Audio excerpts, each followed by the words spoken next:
Raggaasaa Birruu, Baaroo Tumsaa, Elomoo Qilxuu, Jaarraa Abbaa Gadaa, Abishee Garbaa, Hayilee Fidaa, Maannoo Mazannir, Hayila Maariyaam Gammadaa, Garasuu Dhukii, Asaffaa Shaaroo Lammii, Bakar Abdii, Caalii Shonee, Oliiqaa Dingilii fi Adamsaa Addoo.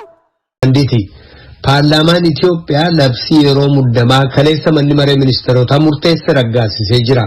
Naannoo Beenishaangul Gumuzitti mootummaan hin jiru jechuudhaan namoonni akka raawwachuudhaaf socho'aa jiran 37 qabaman jechuudhaan koomishiniin poolisii naannichaa beeksisee jira. Uummanni Ameerikaa immoo eega filannoof sagalee isaa kennee guyyaa tokko booda bayii lakkoofsa sagalee ka xumuraa dhaga'uudhaaf eeggataa jira. Kanneeniif kabiroodhaaf aga xumura sagantaa keenyaatti nu waliin turaa jenna dhaggeeffattoota keenya. Piroodyuusariin Tamsaasarraa Biraan Haayiluu, Tamsaasa Intarneetii fi miidiyaa hawaasummaa akka qindeessitu immoo Tigisti Gammeetii oduuf gara jaallanneettan sin dabarsa.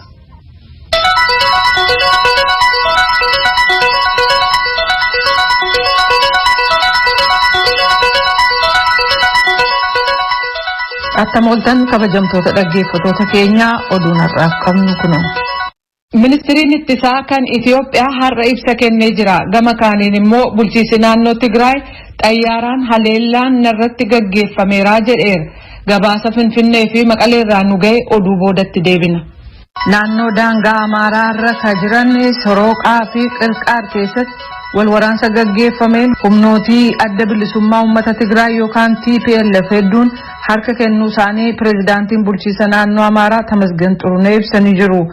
Walakkeessaa halkan kaleessaa qabee hanga har'a ganamaatti haleellaan irra deddeebi'uun gaggeeffame jiraatus tarkaanfiin deebisanii haleeluu gaggeeffameen iddoon to'annaa jala oolan jiraachuu ibsan. Humni addaa fi milishaaleen bulchiinsa naannoo Amaaraa akkasumas milishootaaf raayyaan ittisaa hooggana sadarkaa adda addaa fi miseensota waliin bifa qindoomina qabuun tarkaanfii fudhataniin Sorooqaa fi Qirqaar keessatti kan dirqamaan akka waraanan ta'e humnootiin nageenyaa Tigraay hedduun nagaan harka kennuu isaanii dubbatan. Naannoon sun guutummaatti to'annaa harka humnootii nageenya bulchiinsa naannoo Amaaraa jalas akka jiran beeksisaniiru. Nan waraana jedhee kan filate fuula isaa naannessee humnootii addaa bulchiinsa naannoo Amaaraa gargaaree jechuudhaan obbo Tamasgan Xurunee dubbachuun isaanii gabaafamee jira. Biyya ani hoogganee diigamuu qabaa kan jedhee TPLF raayyaa ittisaa biyya eegurratti haleellaa geessisuunsaa gocha miiraa faamilee Itoophiyaa irraa eegamu miti jechuun ittaanaa pirezidaantiin bulchiinsa naannoo uummattoota Itoophiyaa gama kibbaa obbo Ristuu Yirdaa'u ibsa kennaniin hubachiisaniiru. Hiwaat waggootii darban yeroo biyya hoogganaa turetti diinagdee siyaasaaf dhimmootii hawaasummaa biyyattii irratti miidhaa hedduu geessisee jedhanii waamicha nagaa mootummaa biraa dhiyaatee cinatti dhiisuun biyyattii iddoo adda addaa keessatti tasgabbii dhabiinsaa fi jeeqamsi akka jiraatu hojjetaa ture jedhan. Pirezidaantiin bulchiinsa naannoo Sidaamaa obbo Dastaa Laaddaam gama isaaniitiin abdii kutateera kan ittiin jedhan gartuun Hiwaat mooraa raayyaa ittisa biyyaa irratti gochi raawwate biyya diiguuf yaalii ifatti godhee jedhan. Mootummaan federaalaa gocha diiggaa irra deddeebi'ee dhaqqabe ittisuuf duula waraanaa jalqabe jechuudhaan obbo Dastaan dubbachuu isaanii Yoonaataan Zabdiyoos hawaasaarraa gabaaseera. Raayyaan ittisa biyyaa duula waraanaa adda bilisummaa uummata Tigraay irratti gaggeessaa jiruuf deeggarsa akka qabu ta'uu Izemaan beeksisee jira. Raayyaan ittisaa fi humnootiin nageenyaa seeraaf buluu fi kabajamuu mirga dhala namaa kan ilaaleen hubannoo qabaachuu akka qabanis hubachiise. Ibsa barreeffamaan paartichi baase kana hooggantuu dhimmootii dubartootaa ka paartichaa fi hoogganaa Izemaa Profeesar Biraanuu Naggaa dabalatee kanneen biroonis kan baasan ta'uu Mallaskaachoo Ammahaa Finfinneerraa gabaaseera. Muummichi ministeeraa Abiy Ahmed TPLF irratti duula waraanaa eegalabsanii booda gareen mirga dhala namaa kan ta'e Amnesty International yaaddoo qabu ibsee jira. Amnesty Internationalitti daayirektara kutaa Afrikaa Bahaa fi gama kibbaa ka ta'an Deepros Mucheenaa akka jedhanitti waraana erguuf murteessuun kun gamlameen gidduutti muddamiinsi hammaachuu kan agarsiisu qofa toon taane lubbuun nama hedduu balaaf saaxilamuu fi kabajamuu mirga dhala namaa kan Itoophiyaa keessa akka gadi bu'u sodaa uumeera jedhan. Aangawoonni Itoophiyaa kan federaalaas ta'e ka bulchiinsa naannoo seerri kabajamuu labsiin mirga dhala namaa kan addunyaa bulchiinsa naannoo Tigraay keessatti kabajamee akka jiru mirkaneessuu qabaa jedhaniiru. Kana malees jireenya uummataa fi eegumsi godhamu mirkanaa'uu akka qabu hubachiisan. Haalli lubbuuf sodaachisu yoo hin jiru ta'e humna hammaa ba'een gargaaramuun akka daangeffamu ka gaafate Amnestiin aangawoonni Itoophiyaa tajaajila bilbilaaf intarneetii iddootti akka deebisan Tigraay keessatti uummanni waliisaa akka wal quunnamu kunis mirga yaada ofii ibsachuu irratti kan hirkatu akka ta'e hubachiiseera. Gama kaaniin immoo tajaajila bilbilaa fi intarneetii Tigraay keessatti citee jiru haala kabajamuu mirga dhala namaa achi jiru faana bu'uuf barbaachisaa ta'uusaa hubachiisee jira. Obbo Lidatuu Ayyaaleewu meeshaa waraanaa seeraan alaa qabachuu isaanii irratti himannaa dhiyaate akka ofirraa ittisaniif manni murtii olaanaa godina Shawaa Bahaa 16/6/2013 beellama kennee jira. Galmee mootummaa ce'umsaa qopheessan jedhamuun mana murtii waliigala Oromiyaa dhaddacha bahaan himannaa irratti dhiyaateef immoo dhukkuba obbo Lidatuu wal qabatee gaaffiin mirga wabiin gadhiifamuuf dhiyaate irratti murtii kennuufis 16/11/2013 beellamni kennamee jira. Kana irratti Muktaar Jamaal gabaasa qaba. Manni murtii olaanaa godina Shawaa Bahaa himannaa obbo Lidatuu Ayyaalee irratti meeshaa waraanaa seeraan alaa qabachuudhaan irratti dhihaateetiniin ture. Erga ragoota dhaga'een booda akka ofirraa ittisan ajajeetiniin jira. Ragoonni meeshaa waraanaa seeraan alaa obbo Lidatuu Ayyaalee qabachuu isaanii ragan beellama darbeen akka jedhanitti poolisiin yeroo mana obbo Lidatuutii meeshaa waraanaa fuudhu arguu isaanii mana murtichaatiif himaniitiniin jiru. Adeemsa kana keessatti falmiin meeshaa waraanaa kun labsii to'annaa meeshaa waraanaatiin dura moo achi booda harka obbo Lidatuu ture jedhuun wal qabateetiniin akka ofirraa ittisan gaafatamanii jiru. Kanaafis obbo Lidatuu Ayyaalee ragaa ittisaa gaafa 16/6/2013 mana murtii ol'aanaa godina Shawaa Bahaatitti akka dhiheeffatan manni murtichaa ajajeetiniin jira. Dhaddacha gama biraatiin mana murtii waliigalaa Oromiyaa dhaddacha bahaa damee magaalaa Adaamaa irratti himannaa sanada mootummaa ce'umsaa qopheessuutiif kan himataman obbo Lidatuu Ayyaalee falmii gamaa gamanaa mana murtichaatiif dhiyaatee ture. Kan sagaleen jiru akka barreeffamatti dhiyaateetiniin manni galmee mana murtichaa onkoloolessa 20 akka mana murtiif dhiheessu beellamameetiniin ture. Abukaatonni obbo Lidatuullee dhaddacha kanarratti fayyaan obbo Lidatuu keessayyuu dhibee onneetiin wal qabateetiniin haala hammaataarraan isaan gahaatiniin waan jiruuf mirgi wabii isaanii eeggameetiniin akka haalli yaalatti argatan mijatu mana murtichaatiif dhiheessaniitiniin jiru. Ajajni gaafa beellama onkoloolessa 13/2013 falmiin sagalee gamaa gamanaa taasifamaatiniin ture. Waraabbiin barreeffamatti deebi'ee onkoloolessa 20tti akka dhiyaatu manni murtii waliigalaa dhaddachi bahaa ajajeetiniin ture. Sababoota hojiin walitti baay'achuutiin dhihaachuu akka hin dandeenye bulchiinsi mana murtichaa dhaddachaaf ibseetiniin jira.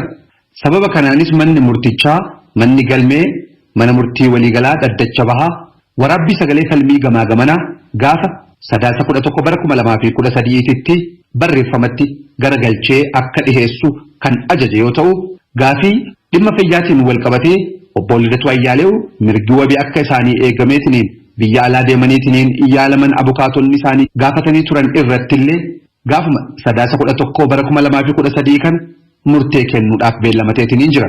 Gabaasa kan dhaggeeffataa jirtan raadiyoo sagalee Ameerikaa sagantaa afaan Oromooti. Lammiiwwan United States kibxata darbe yeroo dhumaaf sagalee ega kennanii booda ba'iin filannoo pirezidaantii United States eenyu akka ta'u agarsiisu uummanni Ameerikaa kamisaarraa eegaa jira. Kutaalee morkii jabaan keessatti mul'ate keessaa lamatti Joe Biden ega injifatanii booda injifannoo waliigalaatti dhiyaataa jiru kan jedhame yoo ta'u President Trumpiif kanneen duula filmaataa gaggeessaa jiran immoo dogoggora hedduutu hojjetame jechuun gaaffii seeraa dhiyeessaa jiran. Kutaalee 6 jechuun Alaska, Arizona, Georgia, Nevada, North Carolina fi Pennsylvania keessatti eenyu akka injifate hin ibsamin jira. Uummannis gara dhaabbatoota oduu kan biyyattiitti gurra qeensaa jira. Ba'iin sagalee uummataa kan filannoo pirezidaantii United States itti dhiyeenya egaa agarsiise booda pirezidaant Trump seeraan waan gaafatan akka qaban ibsaniiru. Kutaalee falmii cimaan keessatti mul'ate Georgia, Michigan fi Pennsylvania keessa sagaleen injifannoo argamu eenyu pirezidaantii akka ta'u baruuf dhimma ijoodha. Michigan fi Wisconsin keessatti Biden injifachuu isaanii ibsameera. Kanneen Trumpiif duula filannoo gaggeessan seeraan gaaffii kan kaasan ta'u. Labsii yeroo muddamaa kaleessa manni maree ministeerotaa murteessee raggaasisee jira. Hoogganaan ajajoota humna waraanaa Itoophiyaa immoo waa'ee waraansa naannoo Tigraayitti geggeessamaa jiru ibsa kennanii jiru. Pireezidaantiin bulchiinsa naannoo Tigraay Dr. Dabratsiyoon Gabramikaa'ilis gama isaaniitiin haala kanarratti ibsa kennanii jiru. Gabaasaa Iskindir Fireewof Mulgeetaas Baayergan tujubeetu dhiyeessa. Ibsi har'a kallattiin ministirii ittisaa Itoophiyaa biraa kenname wal dhibdeen mootummaaf Iwahaat gidduu jiru erga jalqabamee booda isa jalqabaati. Ibsa kana kan kennan ittaanaa hoogganaa waraana waliigalaa Jeneraal Biraanuu Juulaa kibxata galgalaa qabee waan uumame tuuta oduuf ibsaniiru.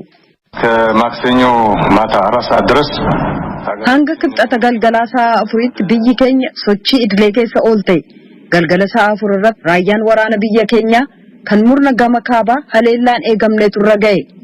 Weerara kana karaawwate humna alaa miti yookaan immoo hidhatee shiftaa ta'e kan mootummaa lolu miti. Qaamuma mootummaa keenyaa kan ta'e mootummaa naannoo Tigraay raayyaan ittisa biyyaa isa eegaa jiruu fi waraanichi mootummaa kooti kan ittiin jedhu ummatichis mootummaa kooti kan ittiin jedhu keessa kanneen jiran humnoota finxaaleeyyii murtaa'oon of ijaaranii erga turanii booda addaddummaa siyaasaa mariin ni hiiku jedhamee ituma eegamu waggoota 20 darbaniif uummata Tigraayiif mootummaa naannoo dabalatee waraana eegaa ture irratti haleellaa raawwate jedhan. Gama biraan naannoo Tigraay keessa akka ture meeshaa waraanaa maratu annaa jala oolchinee jirra jechuudhaan ittaanaa pireezidaantiin mootummaa naannoo Tigraay Dr. Dabratsiyoon Gabramikaa'il ibsaniiru. Itti dabaluudhaanis karaa nagaa barbaanna garuu waraanni barbaachifnaan weerara nutti dhufu dura dhaabbachuu dandeenya jedhan jechuudhaan Mulgeetaa Tsibahaa Maqaleerraa gabaaseera. Xiinxaltoonni siyaasaa tarkaanfiin Abiyyi naannoo Tigraay waliin walitti bu'iinsa yeroo dheeraa dhaqqabsiisuu mala yaaddoo jedhu qabaachuu isaanii ibsan. Dhaaba rakkoo nageenya addunyaa keessaa qoratu ICG'tti xiinxalaa dhimma Itoophiyaa kan ta'an Wiil Deevidson appii ergaa dabarsuun raadiyoo sagalee Ameerikaaf akkas jechuun ibsan. Asirratti balaan inni guddaan hooggana Iwahaat dhabamsiisuuf giddu seeninsi federaalaa gam kamiinuu salphaan ta'u. Sababni isaas Tigraay hanga tokko meeshaa nageenya eegsisu cimaa qabdi mootummaan naannoos uummata Tigraay biraa deeggarsa murtaa'e qabaa jedhan. Dhumarrattis ministiriin ittisaa Yuunaayitid Isteetsi Maayik Poompeyoo addi bilisummaa uummata Tigraay maadhee waraana biyyoolessaa naannoo Tigraay irratti haleellaa oofuun hedduu nu yaaddesse jedhaniiru. Nageenya bakkatti deebisuu akkasumas muddamni jiru battala akka tasgabbaa'ullee gaafataniiru. Kun raadiyoo sagalee Ameerikaa sagantaa afaan Oromootti dhaggeeffattoota keenya gara gabaasaa itti ceena. Naannoo Benishaangul Gumuzitti mootummaan hin jiru jechuudhaan namoonni akka raawwachuudhaaf socho'an. Naannoo Benishaangul Gumuzitti mootummaan hin jiru jechuun namoonni akka raawwachuuf socho'aa turan 37 to'ataman jechuun koomishiniin poolisii naannichaa beeksisee jira.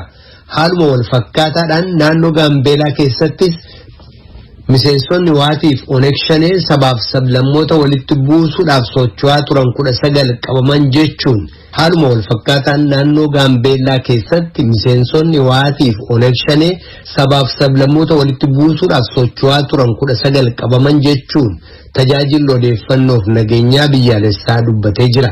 Naakoor Malkaatu Finfinneerraa gabaase.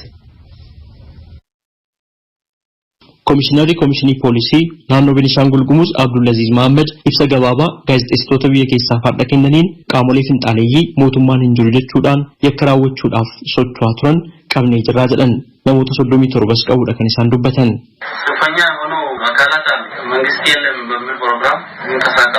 Qaamolee finxaaleeyyii ta'an sagantaa mootummaan hin jiru jedhuun kan socho'an kana booda mootummaan hin jiru jechuun dargaggoota gurmeessuuf karooraa fi sochii kan qabani kan to'achaa jiru. Nuti hundi keenya wal qixaa ati mootummaa taanaan anis kanaan booda mootummaadha ati nama dhuunfaa taanaan anis nama dhuunfaadha jechuun mootummaa beekamtii dhorkachuutu jira. Akkasumas yakka raawwachuu fi olaantummaa ofii mirkaneeffachuudhaaf qaamolee socho'antu jiru. Magaalaa Asoosaa keessatti qofa miseensota Iwahaat abbootii qabeenyaa fi hangoota mootummaa 30 ta'an kan hiine sochiin kun itti fufa. Tarkaanfii kaleessaa halkan fudhanneenis namoota miseensota shaneetii jedhamanii shakkaman 7 qabnee jirra. Walumaa gala dheengaddaa hanga kaleessa galgalaatti namoota 37 qabnee jirra jedhan. Sochiiwwan wal fakkaatoo jiraachuu malu jechuun shakkuudhaan naannoo daangaattis qaamoleen nageenyaa to'annoo cimaa akka adeemsan bobbaasuu isaaniiti kan dubbatan Komishinar Abdulaziz. Komishinarichi itti dabaluudhaan Benishaangul Gumuz naannoon hidha haaromsa guddicha Itoophiyaatti hojjetamaa jiru waan ta'eef eegumsa gochaa jirraa jedhan. Ijni uummata Itoophiyaa hidha haaromsaarra waan jiruuf itti gaafatamummaa fudhannee hojjetaa jirra. Qabeenya uummata Itoophiyaa eegaa jirra. Amantaa nutti kenname galmaan ga'uudhaaf kan hojjechaa jiru jedhan. Haaluma wal fakkaatuun naannoo Gaambeellaattis Hoowaati yookaan adda bilisa baasaa uummata Tigraay irraa ergama badii fudhatanii sabaaf sablammoota walitti buusuudhaaf socho'aa turan jechuun namoonni shakkaman qabamuu isaanii tajaajilli odeeffannoof nageenya biyyaalessaa beeksisee jira. Tajaajilli odeeffannoof nageenya biyyaalessaa Itoophiyaa ibsa sabaa himaalee biyya keessaaf ergeen humnoota badii Hoowaati jedhe 6 fi mootummaan ABO Shanee jedhe kan waamu namoota 19 qabuusaa beeksisee jira. Naannoo Gaambeellaa keessatti sabaaf sablammiilee walitti buusuudhaaf karoorri isaanii fashalaa'uun namootni kunneen qabamaniiru jedha. Ibsi tajaajilichaa miseensota ABO Shanee qabaman jedhame ilaalchisuudhaan mootummaan ABO Shanee jedhee kan waamu isaan ammoo waraana bilisummaa Oromoo jechuun kan of waaman dubbii himaa zoonii lixaa kan ta'an bilisummaa guutaa bilbilaan argachuuf yaaliin goone hin milkoofne. Haa ta'u malee gaaffiif deebii kanaan dura taasisaniin waraanni bilisummaa Oromoo Oromiyaan alatti bakka biraattiin socho'u jechuun deebii kennanii turan. Waldhabdeen mootummaa federaalaaf Hoowaat jidduutti uumamee ture gidduu kana gara waraanaatti adeemuu isaanii yaadatama. Naannoleen biyyattii keessatti argamanis mootummaa federaalaa deeggaruu isaanii ibsaa turuun isaanii akkasuma ni yaadatama. Raadiyoo Sagalee Ameerikaaf Naakoor Malkaa Amboorraa. Kadhagaa jirtan as Waashingtan DC irraa kadabru Raadiyoo Sagalee Ameerikaa sagantaa afaan Oromooti.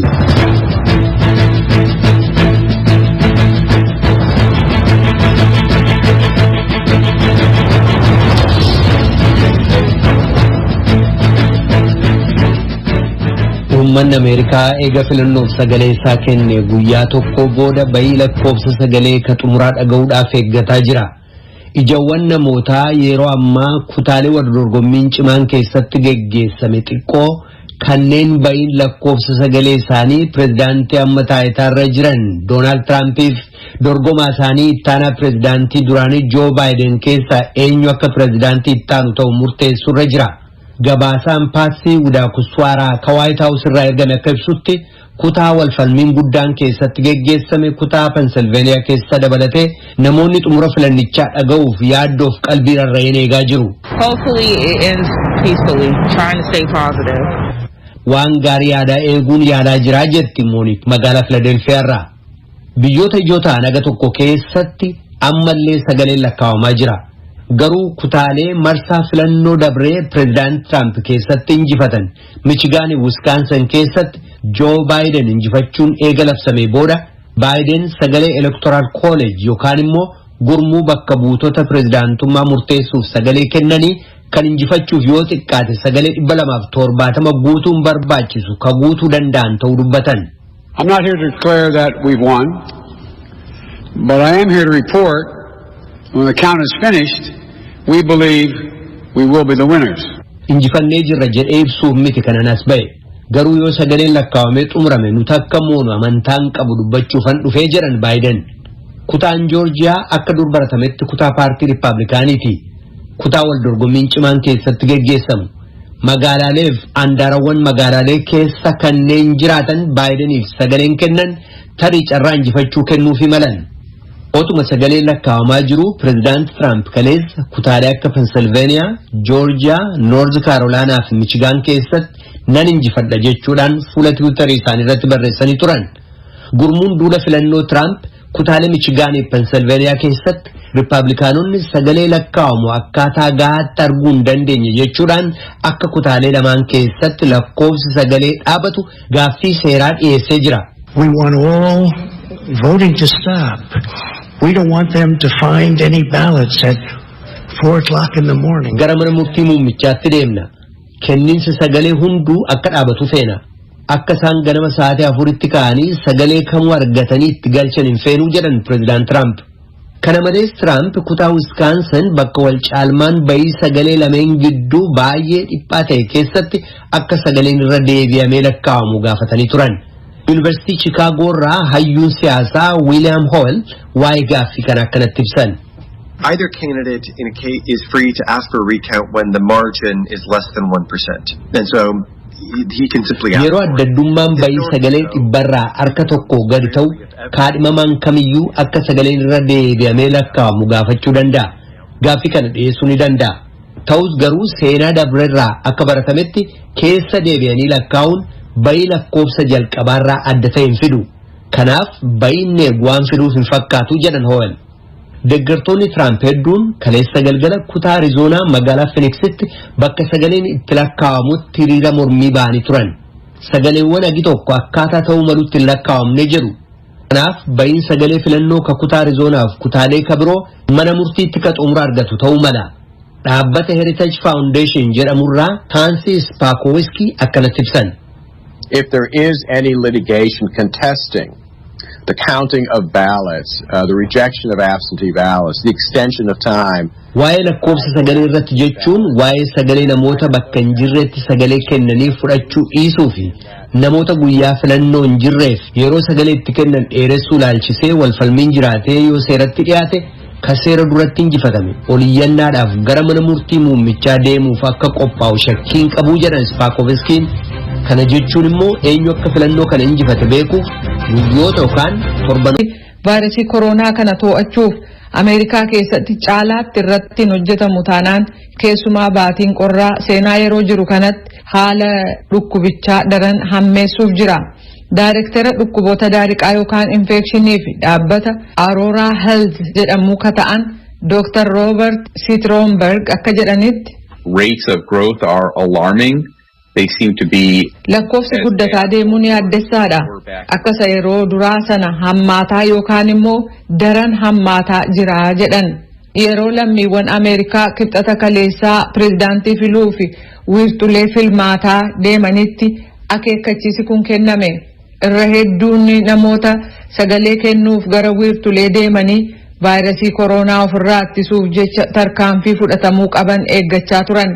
President Trump vaayirasii koronaa kana jetuufin ilaalu torbanneenii fi biyyattii waliin ga'eeraa jedhu.